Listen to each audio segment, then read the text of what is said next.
Hi everyone, this is Ermanno Frassoni, and today we will speak some English with our special guest, Philippe Leloup, a former employee of AGS Team from 1979 to 1991, to know something interesting on the French car maker. Welcome, Philippe, and thank you for joining Motorphone today. Hello, thank you very much, and I'm happy to be with you today. You began working at the AGS when the team was in European Formula 2. But what can you tell me about your first steps in motorsport? Why do you become involved in this business? Okay, the first time I've seen a race, it was a French Grand Prix in '69 in Circuit de Rouen, Les Essarts. This was won by Jackie X in '69 with the Ferrari, the first one of Jackie X with the Ferrari. My parents bring me there, and so after I have the passion for the motor racing. Okay. And I try to work in motor racing because for this passion. The passion begins, we can say. The beginnings there, yes. What was your role at the AGS team during the Formula 2 period? So before to join AGS, I was with a driver who are doing some Formula Renault Europe championships with the Formula Renault. And this driver make a deal with AGS to organize, to have one engine. And then I was in contact with Mr. Julien from AGS. And I went to the army.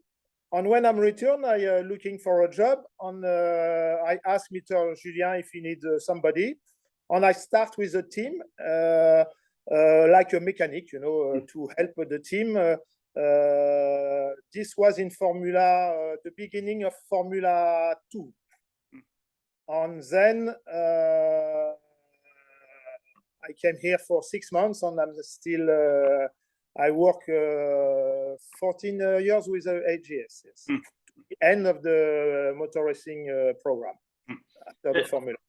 What can you tell me about Richard Dallest, who drove for AGS team in the European Formula 2 at the time? His driving style and personality, for example. Yes. Richard, I met him the first time when I was with my driver in Formula Renault Europe, like because AGS were there. And Richard is a funny guy. Who are how do you say? We say in France acrobat. So he can drive in all the conditions. You know, wet, dry, and it's quick, but he never crash. You know, he's always find the situation, the limit, but he never crash any car with us. He has only one accident. I remember it was in Silverstone in Formula 2, and as I don't know why after this crash, you know, he cannot drive during 2 or 3 races because he was surprised to have this crash. Maybe he was too concentrated on. But normally, I remember him. He never crashed the car, and which was good. And he was a good level because he drive with Prost, you know, in Formula Renault, the same season as Alain Prost, same season as some quick French drivers, you know. Do you think he deserved to race in Formula 1? Yes. But the problem, you know, it's for all the drivers is the budget, you know. Yes. And they don't have any budget for this. But for sure, he has a level of a Prost or the other one, a French good driver, Didier Pironi. And at this time, yes, I'm sure. The thing, AGS at this moment, when he was with AGS, the car was not so performant, you know, as the Martini and everything. So maybe it's why he didn't went in Formula 1 yet. Philippe Streff and Pascal Fabre can be considered 2 important drivers for AGS team, even in lower categories. At a certain point, they raced together in the European Formula 2 Championship, I remember. Do you think there was a rivalry between them, or they were cooperating in the team? No, at that moment, you know, they all bring some budget to be in Formula 2, you know. So for sure, Philippe was a little bit, I think he looked like the first driver, you know, in the team. And Pascal has a good level, but he didn't bring all the money also to be the top drivers, you know. And then, sorry. Yes. And then it was, but they collaborate together. It was the first time AGS has two cars in entry in the championships, you know. So it was not easy for the team to have the both driver to make the difference or to see which one is the best. We try to do our best to give the same to the both, but it was not always easy. What's happened. And it was at the beginning of the 80s, if I remember well. The beginning of AGS? No, the beginning of the 80s. Yes. When because always before we had only in Formula Renault Europe. In Formula 2, at the beginning, there is only one car with Richard, you know, and then the both driver arrived, and it was not what I explained to you. It was not easy for the team to give the same things to the boss and everything. So maybe at the end, one was not so happy. What do you remember of the last years of a glorious Formula 2 championship? Because in 1985, it comes the time of International Formula 3000. Yes, so the end was a good point for us because we won the last race in Formula 2, Philippe in Bronzach. It was the last race of Formula 2 at this time. And also because we won the first one in 80, you know. So 5 years after, we won another race in Formula 2, which was good to go in the new Formula 3000, you know. And we had only Philippe, if I remember well, with Gitan. Yes, the car was sponsoring by Gitan. Yes. So no, it was nice things, and also to prepare the next season with the Formula 3000. We did it with a carbon car, so which is really new for the team also, because before AGS we built all the car, all the chassis. You know, it was a aluminium made. You know. And all was done by the team who were small, because the team in Formula 2 was only Mr. Julien, Christian van der Plein, Jean Silani, me, and sometimes some people who are helping us, you know. But we are doing everything because we build the car during the winter, and then we race with the car for the season.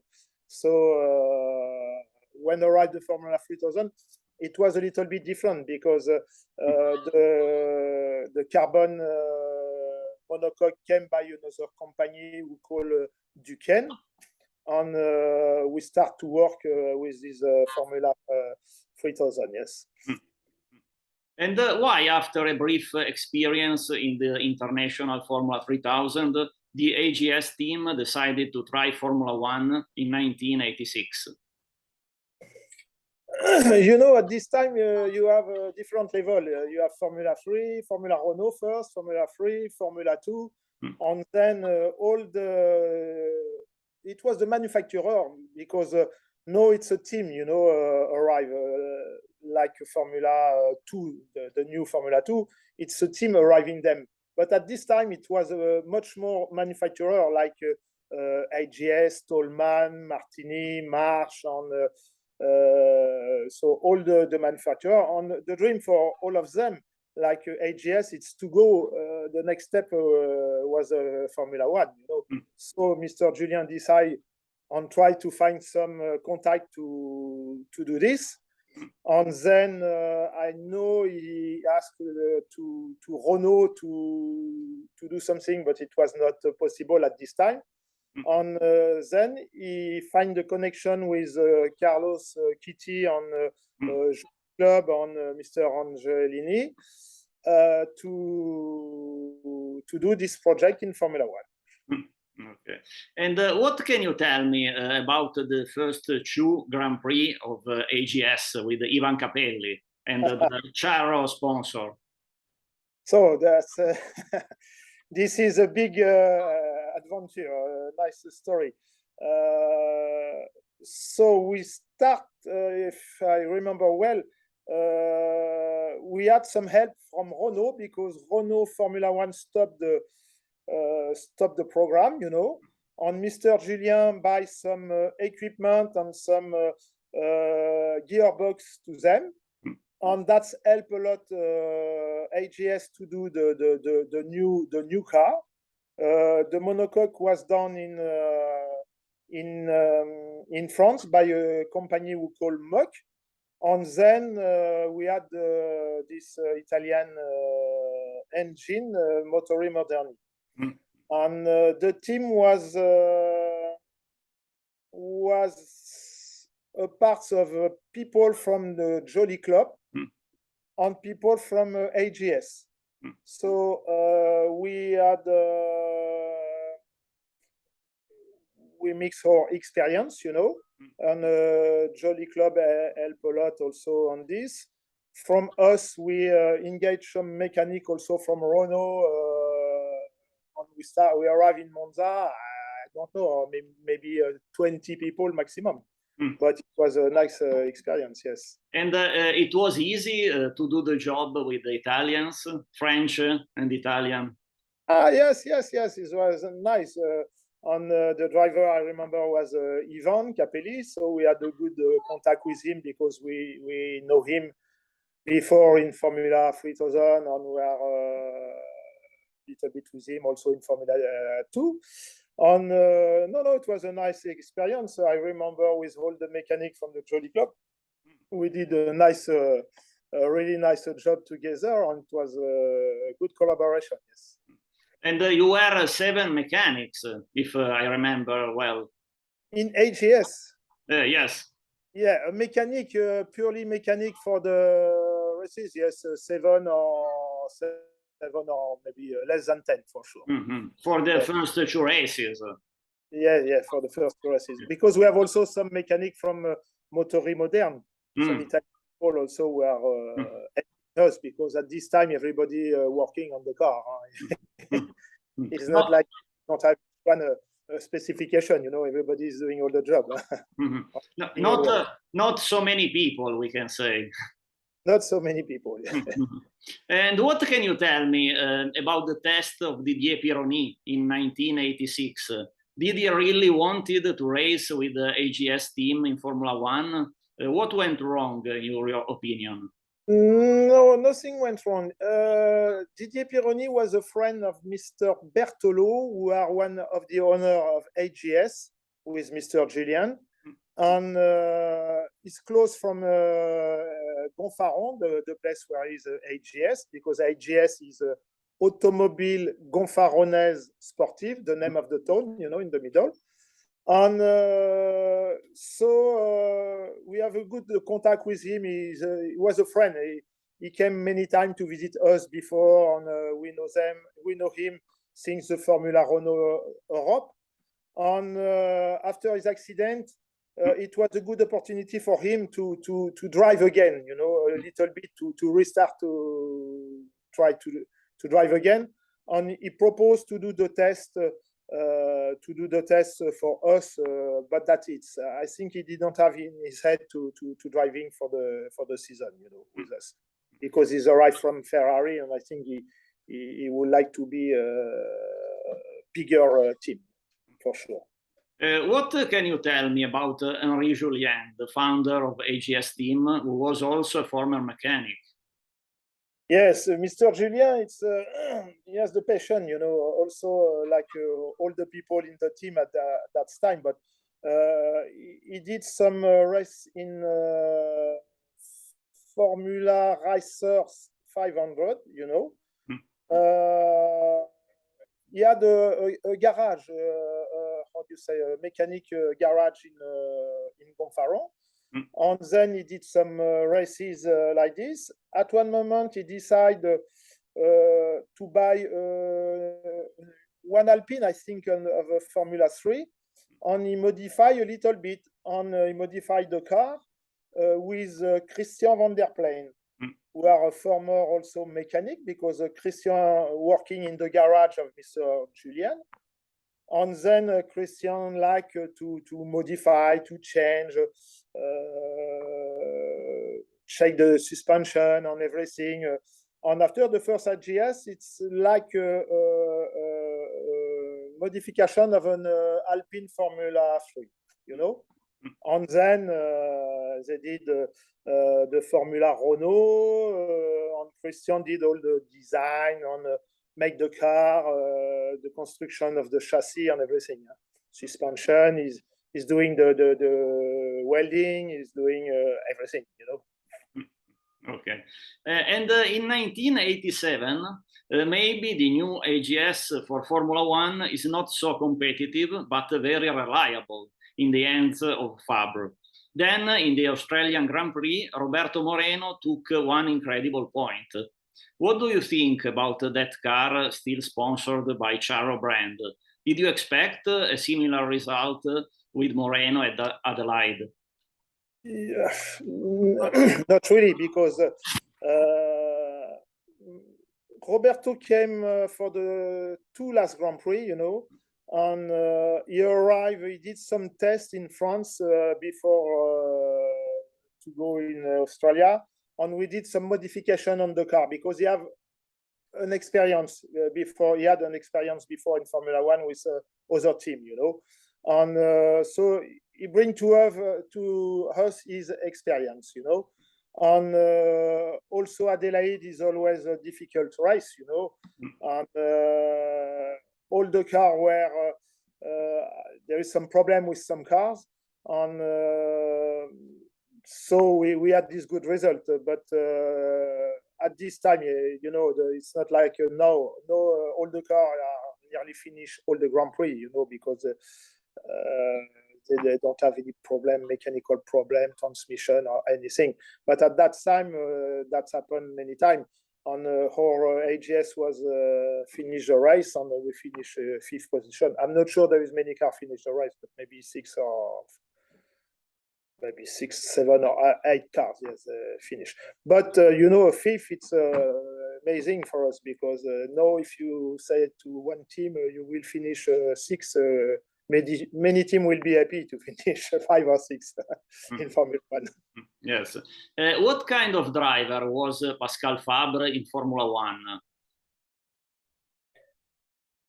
It was difficult for him because he arrived with no experience of Formula 1, you know. With a team, we don't have a lot of experience too. So it was not so easy for him. But Pascal is a good driver, he's a good guy.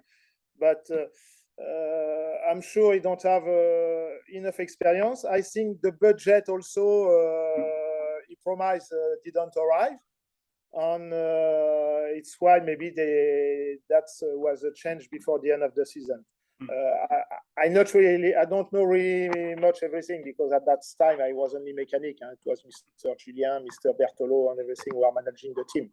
But it's looked like something like this, yes.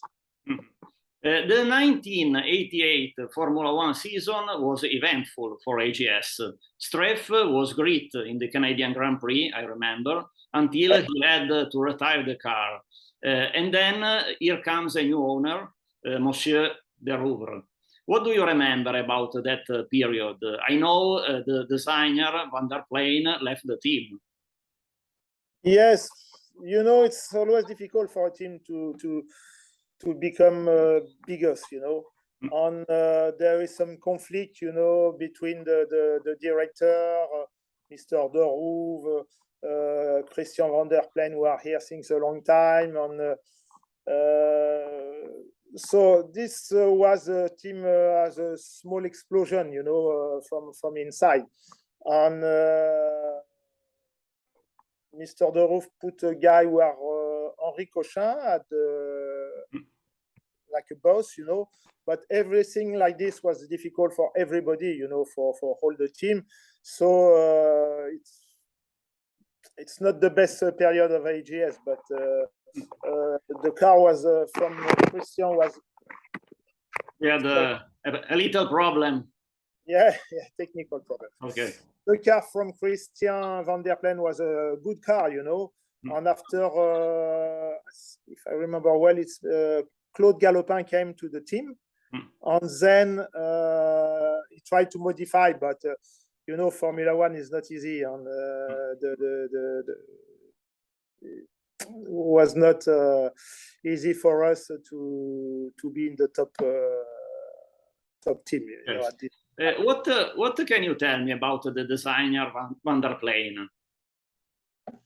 Wow, Christian was, you know, he started, as I said before, he started from the beginning. You know, he was only mechanic at the garage of Mr. Gillian, and he was a former mechanic, but also a former engineer, because he did all the design, all the drawing by himself, and after he make the car in the workshop, you know, because we have the machine to do it.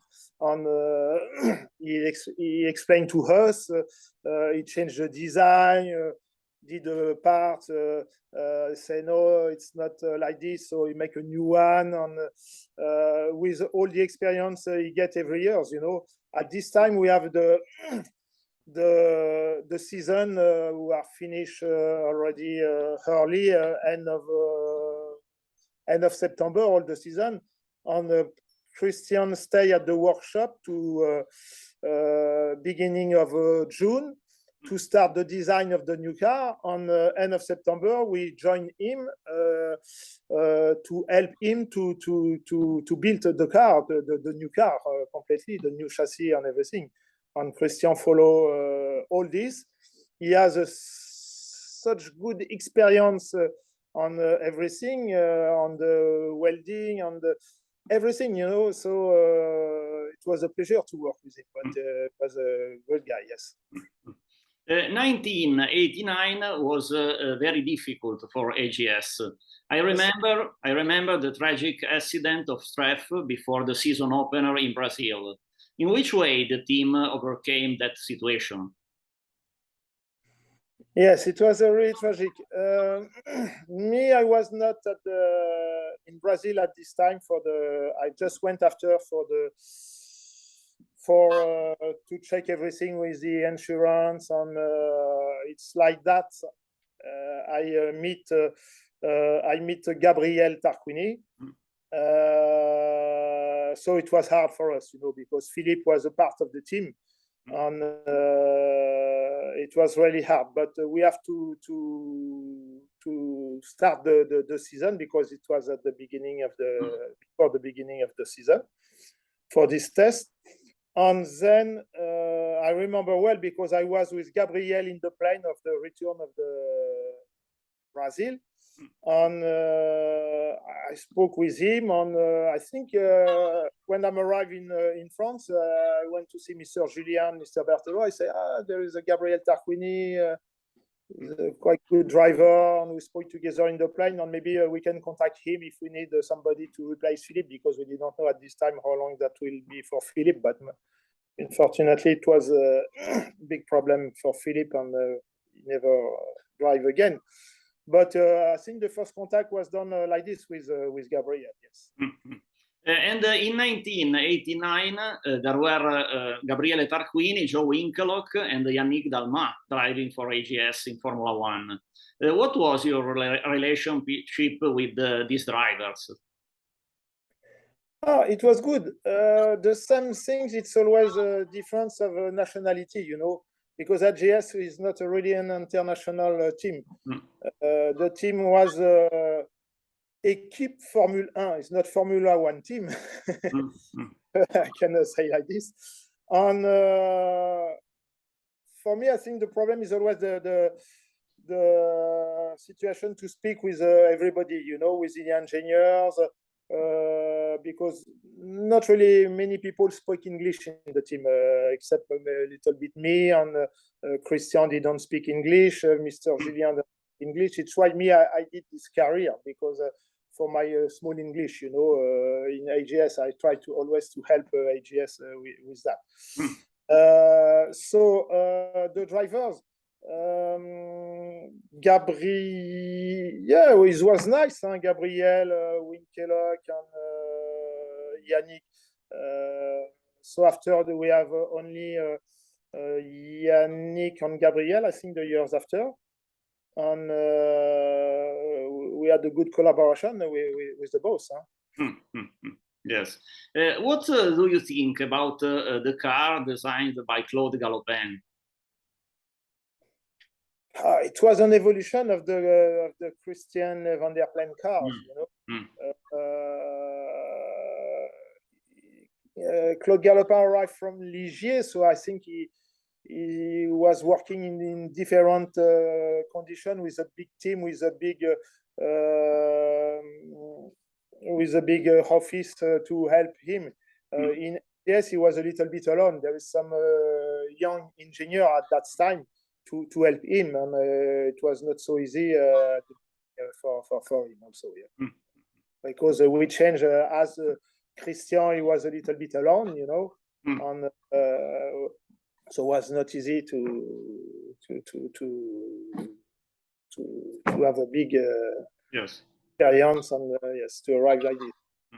In 1990, the new headquarters were at Leloup, if I'm correct, near the city. What do you remember about these changes in the team? Pre-qualifying was even a big barrier. Yeah, well, it was very difficult because we have exactly this new workshop, you know, to build and to build. And then the pre-qualify. So the pre-qualify was terrible because there is so many cars. I remember about 36 cars, and they only get 24 or 26 for the Grand Prix. And with some quite good team, like if I remember when, Scuderia Italia. Yes, they had some really good team. So it was really, really difficult because you arrive. You have the same budget to go to the Grand Prix, everything, the transportation and everything, and sometimes you didn't receive. So it was terrible for the team because you spend a lot of money for nearly nothing, you know. Yes. In 1991, in the Formula One paddock, there were rumors about a joint venture between AGS Team and Larousse. What went wrong in your opinion?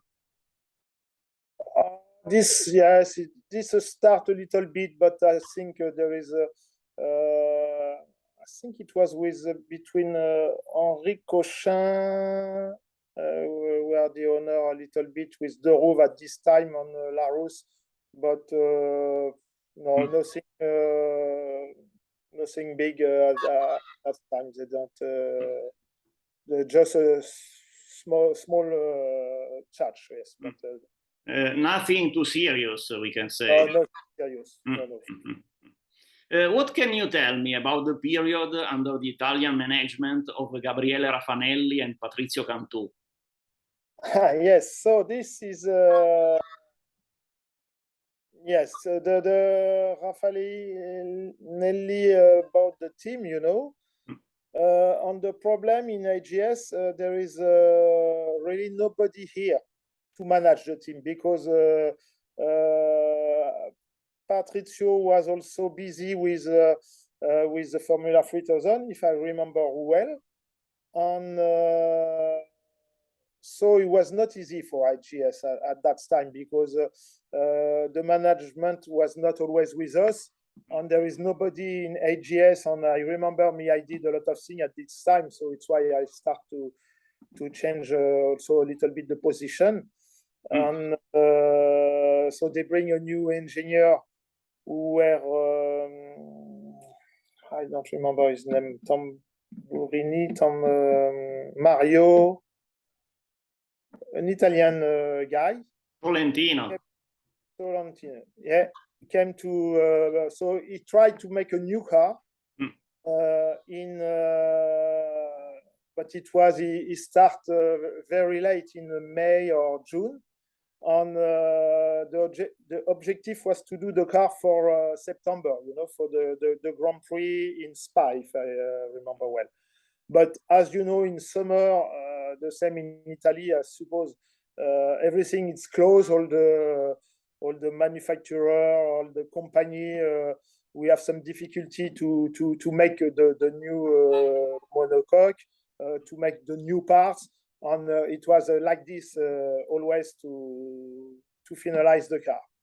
And then I think the budget was not here from the Italian side because it was difficult to find the budget. And at this time, if I remember, the team make a concertation all together to stop the Formula One. What do you think about the former Ferrari driver Stefan Johansson and the talented Fabrizio Barbazza? They raced for AGS, I remember, and even Olivier Brouillard. Yes, but it's the same for them. They arrived at the wrong time, because they was with a car who have not a performance, And after they had the new, not Johansson, because he's arrived at the beginning of the season after some Grand Prix, but he didn't test and just arrived for the Grand Prix and everything. So it's always difficult to do Formula One like this, And then we don't did enough tests and don't have enough time for preparation, So I'm sure they were all good drivers, but we didn't give all the tools to work to do the good job. They had the same problems, we can say, to face. Yeah. With the car, yes. Yeah. And what about the story of the JH26 that never raced? A project of Michel Costat, if I remember. Yes, me, I'm not technical side, but Michel did a good job. Also, he started on the project of also always from Christian, Van der Plen, and then it was not easy for them. So we have so many change every year with all new engineers. So it's why I think plenty a new director, because we have so after Mr. Julien, he was with Bertolo, and then we have Henri Cochin and Cyril Derouve, and arrived the Italian with Raffanelli and Cantu. So it was totally completely difficult for the team, for the people like us, who were in place, Many changes. Many change, and the same for the engineers. We have forgot also Mr. Claude Roux. Yes, we had plenty of engineers also. Yes. So many times. And do you have a driver of the AGS team you like the most, a sort of favorite driver or not? It's Gabriel, Gabriel and Philippe for me. Tarquini and Streff. Yeah, I have a good connection with Gabriel, and I meet him again in WTCC during 2 seasons with Seat. We were together, and Gabriel is a nice guy. But Philippe, because Philippe is the beginning of AGS and everything. The collaboration stopped, unfortunately, but Philippe is also a nice guy. But for me, it's Philippe and Gabriel. Yes, of course. AGS team is still alive as a driving school in south of France. Do you believe it was impossible to save the Formula One team at the end of 1991 season? No, it was completely the end, because we had to restart on all the people left the team, like me, because we think it was completely finished. There is no really leader.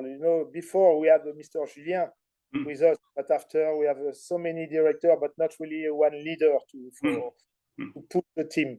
On me, on some other old mechanic, we try to do our best with the Italian at the end, but I think we think it was too difficult to stay in Formula One, because it's always a question of budget. I remember two beautiful liveries in the last season for AGS. Yes. Yeah, it was nice. Yes, yes. Like the blue one on the blue one, Ted Lapidus also, no? The white, the first, yes. the second blue, and the red, many colors, very colorful. Yes. Yeah. Is it true that during the last season in Formula One, the AGS personnel had to pay their lunch because there were no money at all? Yes, it's exactly what I said to you a little bit before. So we had a meeting before the Spa Grand Prix, all the people. And it's me, I went to Spa to have again a meeting with Mr. Raffanelli and Cantu, Eni Mader, because also there is the engine on we didn't pay all the manufacturer like Goodyear and Mader, and so at one moment we see the budget is missing, and okay, we pay everything on all the team, the mechanics and everything. We say we prefer to stop like this, we pay for maybe we had for the two last Grand Prix, but at the end we prefer to stop and all get our money, we engage a little bit in the team, for everybody. So I think that's a step like this, yes. Yes. You worked for AGS during the period of Formula 2, Formula 3000, and of course Formula 1. What were the main differences in these categories? Maybe in terms of organization, number of workers? It was completely different. We start with a team with 4 people. Me, when I start, it was 4 or 5 people with Mr. Julien, I say to you. And then at the end, we are maybe 50 people. Maybe I think at one moment we were to 80 or something like this. But it's completely different, for sure, me, I prefer when we were a small team, because it's you do everything, it's interesting, it's much more interesting. At the end, everybody has his job, and it's different. But me, I am former also mechanic or engineer with experience. I got it. But no, it's like this, the team Formula One is much different.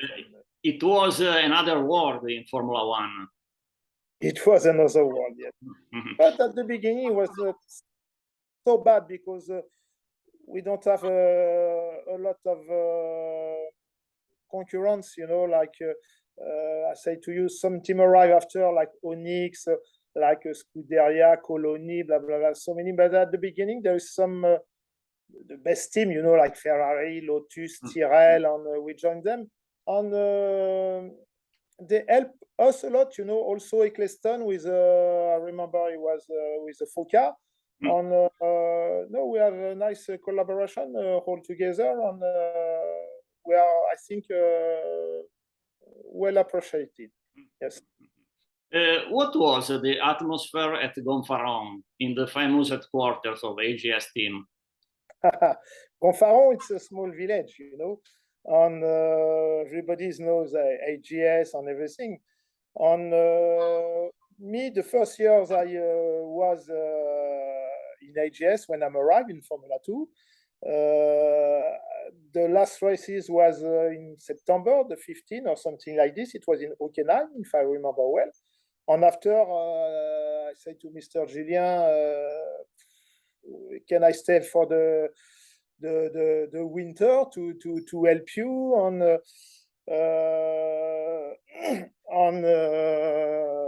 to restart the next season? At that time, the season restarts in the end of March or April, something like this. And Mr. Julien say, okay, but if you want, we are doing the, how do you say, vendange, the grapes, you know, he has some to make the wine. Yes, grapes. Yeah, and I have some grapes and everything. If you want, you can help us during 15 or 1 month, because Christian is not ready to make the new car. Okay, I accept. So, you know, it was funny because yes. I start like this. So it was a familial ambience, you know, it was a family, but also with the village. And I remember I drove the tractor, you know, and but it's nice. Huh? We start like this, but it was a nice ambience. And each time we arrive with the truck in the village, we pass through the road is in the middle of there is the square, you know, with the bar and everything. And when we arrive after last Grand Prix, the people waiting for us with the truck to arrive. It was quite a good experience. Yes. A very nice story. Thank you very much, Philippe, for this friendly talk, and see you next time. Bye. Okay. Okay. Thank you. Bye. Bye.